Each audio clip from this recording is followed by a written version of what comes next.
जो लास्ट हमारा एक आर्टिकल बचा था वो ले लेते हैं और फिर हम कुछ क्वेश्चंस, कुछ प्रॉब्लम्स करेंगे।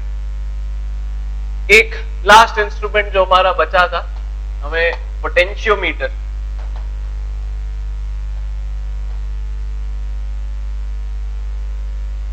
पोटेंशियोमीटर पढ़ना है हमें।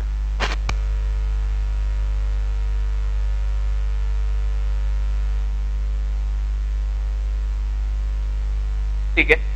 Now this potentiometer has several purposes। ये जो हम इंस्ट्रूमेंट बताने जा रहे हैं इसके कई सारे यूजेस होते हैं। इसको अलग अलग तरह से हम जो है यूज कर सकते हैं। Mainly it is a substitute of volt meter. Mainly जो है पोटेंशियोमीटर कई जगह पर वोल्ट मीटर का एक सब्स्टिट्यूट, वोल्ट मीटर के सब्स्टिट्यूट की तरह वर्क करता है। नाउ वोल्ट मीटर में प्रैक्टिकली जो हमें ड्रॉबैक्स मिलते हैं, दैट इज हम आइडियल वोल्ट मीटर के लिए तो ये बोल सकते हैं कि उसका रेजिस्टेंस जो है इनफाइनाइट होना चाहिए, बट प्रैक्टिकली कभी इनफाइनाइट रेजिस्टेंस तो हमें मिलेगा नहीं। There will always be some resistance, कुछ ना कुछ रेजिस्टेंस हमेशा होगा। सो व्हाट वी डू, हम कुछ ऐसा मेथड बनाए जिससे उस रेजिस्टेंस वाले पार्ट को एलिमिनेट किया जा सके। हम किसी और तरह से, किसी और मेथड से वोल्टेज जो है, पोटेंशियल डिफरेंस जो है वो कंप्यूट कर सकें। सो व्हाट वी डू, हम ये पोटेंशियोमीटर एक डिवाइस यहां बताते हैं। It will look similar to that metre bridge. जो इसका सर्किट हमें दिखेगा, it will look similar to that of a metre bridge. ठीक है। एक लंबा वायर हम लेंगे। जनरली लंबा वायर लेने के बजाय हम क्या करते हैं, एक बोर्ड पर टर्न्स देकर वायर इस तरह से कनेक्ट कर लेते हैं। एक वायर ऐसा होगा, फिर यहां से यहां एक कनेक्शन करके वायर फिर ऐसा ले जाएंगे, देन वायर ऐसा ले जाएंगे। इस तरह से हम एक लंबा वायर ले लेते हैं। So rather than keeping a long board which will be a little inconvenient to use, हम इस तरह से सेटअप बना लेते हैं। This wire can be almost as long as 5 metres. ठीक है। इस तरह से जितने भी ज्यादा हम कॉलम्स बनाते जाएंगे, इससे हमें और क्या चॉइस मिलती है, हम जो पोटेंशियल है उसे कितनी लेंथ पर डिस्ट्रीब्यूट करना चाहते हैं ये भी हमें ऑप्शन मिल जाता है। Suppose each of this segment is 50 centimetre, तो हम सिर्फ 1 मीटर पे वर्क करना चाहते हैं या हम 2 मीटर्स पर वर्क करना चाहते हैं, एंड सो ऑन। जो हमें ये भी एक चॉइस मिल जाती है, हम कितनी लेंथ पर उस पोटेंशियल को डिवाइड करना चाहते हैं। दोनों में ही, मीटर ब्रिज में और पोटेंशियोमीटर में, जो वायर का पर्पस होता है that is to divide the potential. हमें पूरे वायर पर एक पोटेंशियल ग्रेडियंट मिल जाता है। ठीक है। पूरे वायर पर जो है पोटेंशियल डिवाइड हो जाता है, जिससे हमें एक पोटेंशियल ग्रेडियंट मिल जाता है। नाउ व्हाट वी डू, अब हम क्या करते हैं,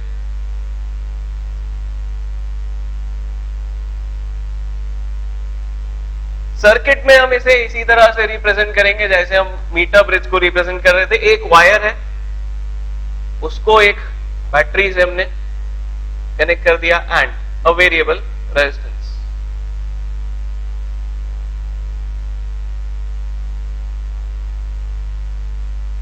ठीक है। So there will be some potential gradient on this wire. इस वायर पर कुछ पोटेंशियल ग्रेडियंट आ जाएगा। ठीक है। उसको हम कैसे डिफाइन करेंगे, suppose the potential across,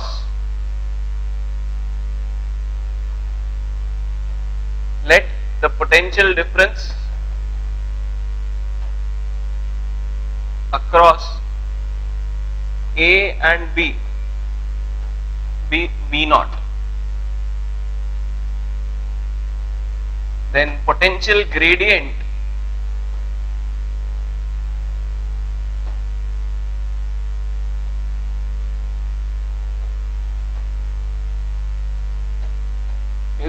V naught by L।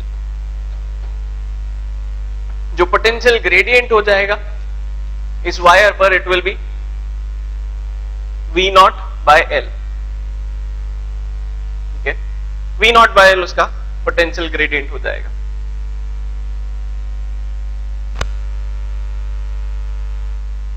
अब हम क्या करें, हम बोल रहे हैं we want to use this device to measure the potential difference across any two terminals. कोई भी दो टर्मिनल्स के अक्रॉस हमें अगर पोटेंशियल डिफरेंस मेजर करना है तो हम बोल रहे हैं this will act like a substitute of voltmeter. ठीक है, हम कोई भी सर्किट ले लें, सबसे बेसिक सबसे सिंपल जो हमारा सर्किट होता है, एक बैटरी एक resistor.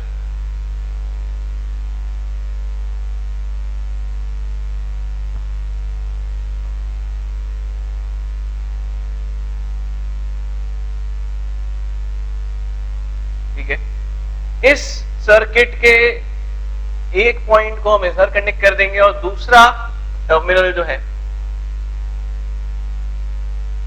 it will again be connected via voltmeter to a jockey which can slide on the potentiometer wire। ठीक है, हमने एक टर्मिनल, ठीक है, एक टर्मिनल तो हमने पोटेंशियोमीटर के A वाले टर्मिनल से कनेक्ट कर दिया और दूसरा टर्मिनल जो है, ठीक है, we want to find potential difference across PQ। हम PQ के अक्रॉस पोटेंशियल डिफरेंस कितना है ये फाइंड करना चाहते हैं। That means the potential difference across that resistor, उस रेजिस्टर के अक्रॉस पोटेंशियल डिफरेंस कितना है ये हम फाइंड करना चाहते हैं।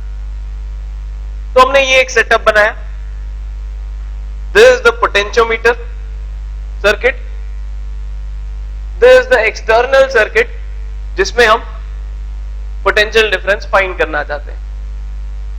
हमने एक टर्मिनल को A पॉइंट पर कनेक्ट कर दिया। नाउ ये कनेक्शन कैसा किया जाएगा, यहां पर हम देख रहे हैं A terminal is at higher potential, तो यहां पर भी जो हायर पोटेंशियल पर है उसे इससे कनेक्ट किया जाएगा।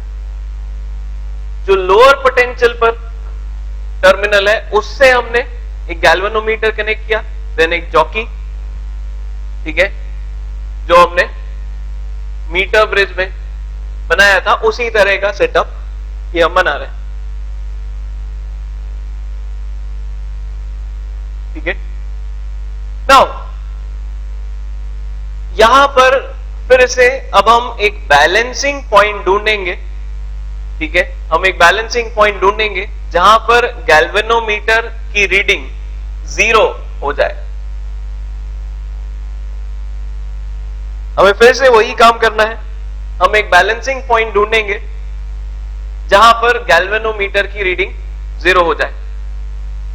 ठीक है, we find the balancing point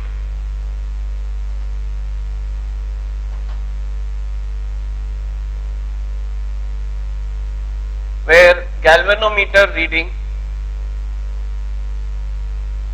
is 0.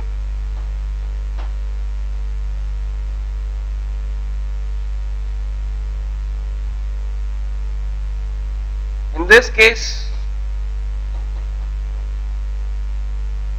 in this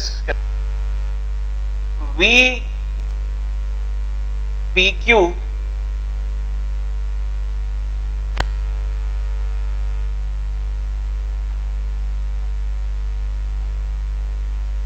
VPQ is equal to VAB dash।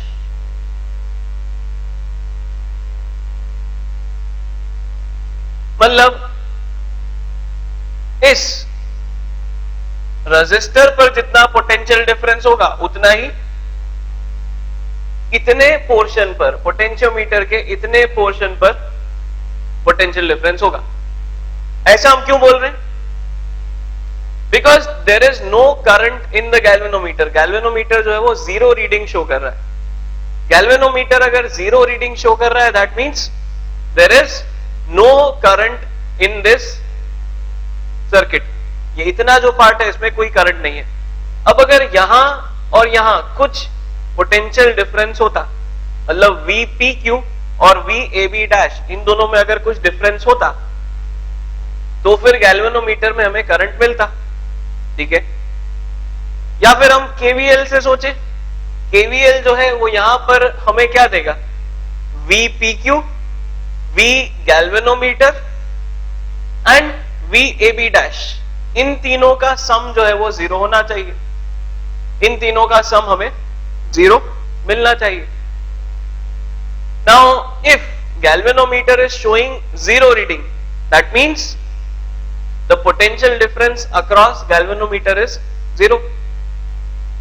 तो अगर यहां पोटेंशियल डिफरेंस 0 है तो यहां और यहां इन दोनों पर पोटेंशियल डिफरेंस इक्वल होना ही चाहिए, ठीक है। हम क्या बोल रहे हैं, in applying KVL on loop APQB dash VPQ, क्या माइनस VPQ बोलूं मैं, minus VPQ minus VG plus VAB dash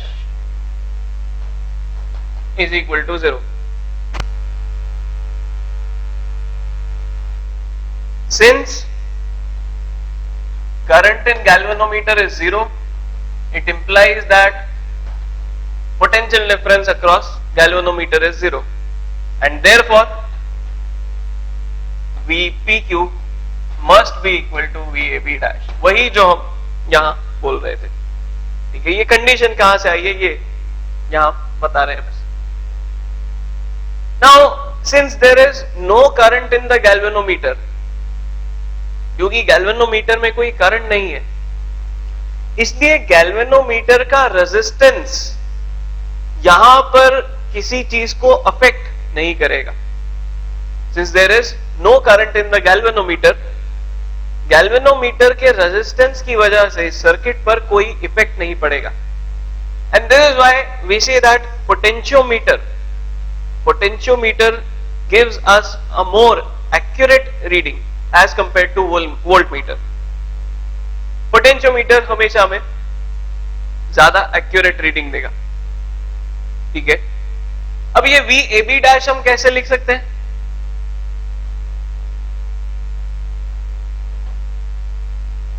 हमने कहा पोटेंशियल ग्रेडियंट जो है वो V0 by L है, और स्मॉल l कुछ लेंथ पर हम बोल रहे हैं ये बैलेंसिंग पॉइंट हमें मिलता है, ठीक है। L is the balancing length of potentiometer wire.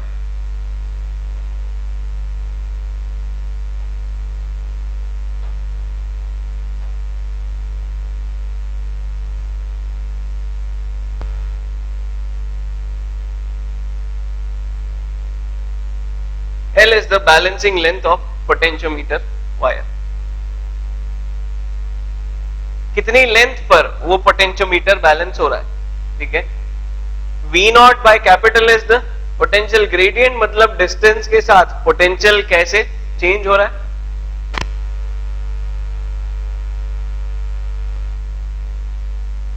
ठीक है। और L लेंथ पर अगर वो बैलेंस हो रहा है तो that potential gradient into length, that will be the potential difference.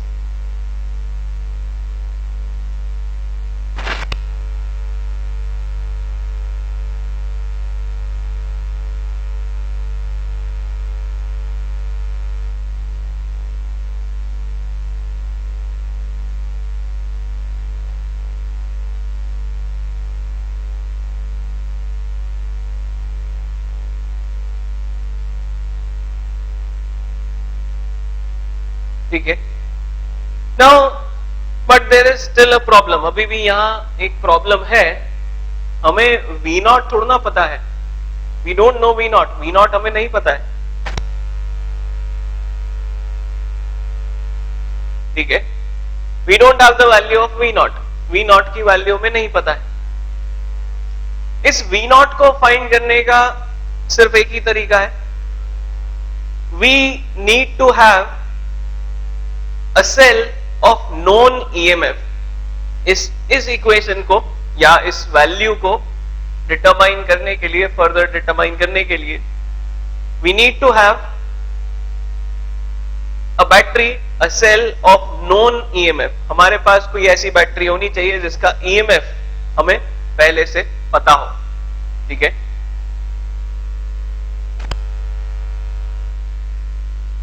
To find V naught, a battery cell of known EMF is required।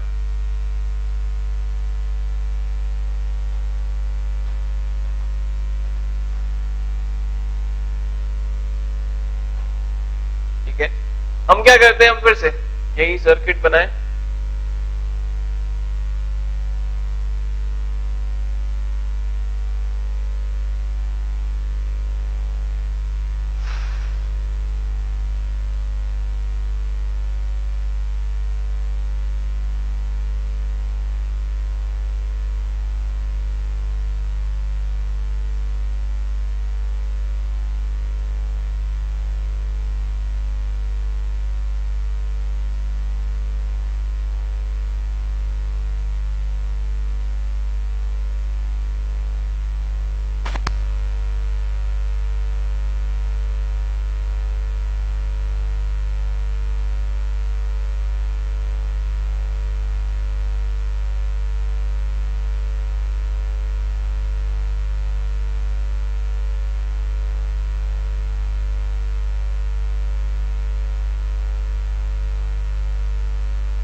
हम क्या करते हैं, हम उसी पोटेंशियोमीटर के लिए, ये V नॉट फाइंड करने के लिए पहले एक नॉन EMF की,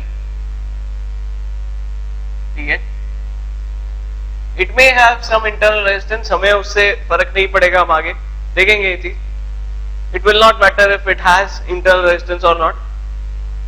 हम एक नॉन EMF की बैटरी लें, ठीक है, एक बैटरी जिसका EMF हमें पहले से पता हो, और इस बैटरी को हम यूज करें। नाउ हम इसी बैटरी को नॉन EMF का क्यों नहीं ले सकते, बिकॉज इसको अगर हम नॉन EMF का लेंगे तो उससे हमें कोई फायदा नहीं होगा, बिकॉज यहां हमने एक रियोस्टैट लगा रखा है विच हैज वेरिएबल रेजिस्टेंस। उसका रेजिस्टेंस हम वेरी कर सकते हैं, कम ज्यादा कर सकते हैं। रियोस्टैट का वेरिएबल रेजिस्टेंस जो है वो हमें कभी पता नहीं होता है कि कितना है, हम सिर्फ सिंपली करंट को कम ज्यादा करने के लिए ये रियोस्टैट यूज करते हैं, ठीक है। The purpose of this rheostat is ताकि हम मल्टीपल रीडिंग्स ले पाए, ठीक है। एक बार हमने रियोस्टैट को एक पोजीशन पर रखा, फिर उसको थोड़ा और इंक्रीज किया, थोड़ा आगे बढ़ाया, फिर हमने रीडिंग ली, ऐसे करते करते सर्किट में करंट वेरी हम करते हैं और मल्टीपल रीडिंग्स लेते हैं, but we never know the resistance of rheostat. तो इसलिए इस बैटरी के EMF से हमें कोई फायदा नहीं, हमें ये चाहिए कि ये जो वायर है इसके अक्रॉस पोटेंशियल डिफरेंस कितना है, ठीक है। नाउ व्हाट वी डू, हम फिर से इस बैटरी के लिए बैलेंसिंग पॉइंट फाइंड करेंगे। Find the balancing point for this battery.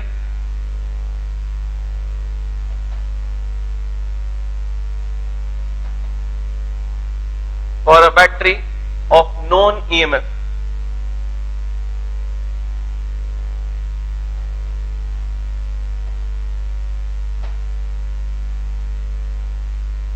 ठीक है, मतलब फिर से जो गैल्वेनोमीटर की रीडिंग हो वो 0 हो जाए, गैल्वेनोमीटर की जो हमें रीडिंग मिले वो 0 हो जाए, ठीक है। Suppose at some length L dash that reading is found, वो जो हमें रीडिंग है वो कुछ L डैश पर मिलती है, तो हमें मिलेगा E नॉट। इसी तरह से जैसे हमने ये लिखा था वैसे ही हम ये लिखे E naught equal to V naught by L into this L dash, Therefore V naught is equal to E naught into L upon L dash। ये L dash की वैल्यू हम कंप्यूट करके रखेंगे, ये V naught की value फिर यहां हम सब्स्टिट्यूट करेंगे और अल्टीमेटली हमें VPQ मिल जाएगा। It will be equal to E naught L by L dash upon L into L, which will give us